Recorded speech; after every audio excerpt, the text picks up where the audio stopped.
নমস্কার। আগের এপিসোডে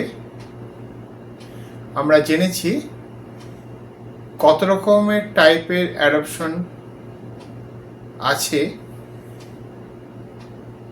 সেই সম্বন্ধে বলার আগে কতগুলো বিষয় আমাদের জেনে রাখা দরকার যে একজন পরিবার বা ফ্যামিলি বা একজন ইন্ডিভিজুয়াল ব্যক্তি যাদেরকে অ্যাডপশন রেগুলেশন অনুসারে পিএপি প্যাপ বা প্রবাবল অ্যাডাপটিভ প্যারেন্টস বা প্যারেন্ট বলা হয়, তাদের কতগুলো জিনিস করা উচিত এবং কতগুলো জিনিস করা উচিত নয়, যেটা জেনে রাখা দরকার। প্রথমত, এই প্যাপ বা প্রবাবল অ্যাডাপটিভ প্যারেন্ট বা প্যারেন্টস তাদেরকে মানসিকভাবে প্রস্তুত হতে হবে যে তারা যে বাচ্চাটিকে অ্যাডপ্ট করতে যাচ্ছেন তার দায়িত্ব সারা জীবন নিজের সন্তানের মতো বহন করবেন এবং তার ভালো কি করে হয় তার চেষ্টা করে যাবেন। এইভাবে নিজেকে মানসিকভাবে প্রথমে তৈরি করতে হবে। দ্বিতীয়ত, প্যাপ বা প্রবাবল অ্যাডাপটিভ প্যারেন্ট বা প্যারেন্টস সবসময় অ্যাডপশন রেগুলেশনকে অনুসরণ করবেন বা তাকে ফলো করবেন। তার বাইরে অন্য কোনো গাইডলাইন একমাত্র কারা, যাকে আমরা বলি সেন্ট্রাল অ্যাডপশন রিসোর্স অথরিটি, এদেরই কোনো যদি অর্ডার বা নোটিফিকেশন থাকে বা কোনো গাইডলাইন থাকে সেটা কি ফলো করা যেতে পারে এই অ্যাডপশনের ক্ষেত্রে। 3 নম্বর, অ্যাডপশন রেগুলেশন অনুসারে এলিজিবিলিটি আগে দেখতে হবে যে যিনি অ্যাডপ্ট করতে যাচ্ছেন তিনি যে টাইপের হোক না কেন, যে টাইপের অ্যাডপশনই হোক না কেন, সেটা ওএস অ্যাডপশন বা অরফান অ্যাবান্ডন সারেন্ডার অ্যাডপশন বা স্টেপ প্যারেন্ট অ্যাডপশন বা রিলেটিভ অ্যাডপশন, যে অ্যাডপশনই হোক না কেন তাতে তিনি এলিজেবল কি না, ওই অ্যাডপশন করার জন্য প্যাপ বা প্যাপস তারা এলিজেবল কি না সেটা আগে এলিজিবিলিটি ক্রাইটেরিয়া যে ডকুমেন্টটি দেওয়া আছে সেই ডকুমেন্টটি ভালো করে পড়ে নিজেদের নিশ্চিত করতে হবে।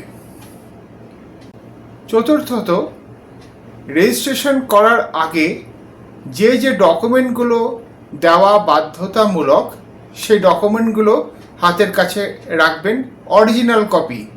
কেননা রেজিস্ট্রেশনের সময় এই অরিজিনাল কপি থেকেই স্ক্যান করে আপনাদের আপলোড করতে হবে। অ্যাডপশনের জন্য নির্ধারিত ফিজ ধার্য করা আছে, যেটা অ্যাডপশন রেগুলেশন গাইডলাইনের মধ্যে লেখা আছে। তার বাইরে কোনো চার্জ কাউকে বা কোনো ফিজ কাউকে দিতে হয় না এবং সমস্ত ফিজই অ্যাকাউন্ট পে ডিমান্ড ড্রাফটের মাধ্যমে পেমেন্ট করতে হয় এবং অ্যাকাউন্ট পে ডিমান্ড ড্রাফটটি পেমেন্ট করার পর নির্দিষ্ট জায়গা থেকে তার রিসিপ্ট কপিটাও অবশ্যই নেবেন। এরপরে আসি কি কি করা উচিত নয়, যেটা আপনাদের করলে সমস্যা হতে পারে।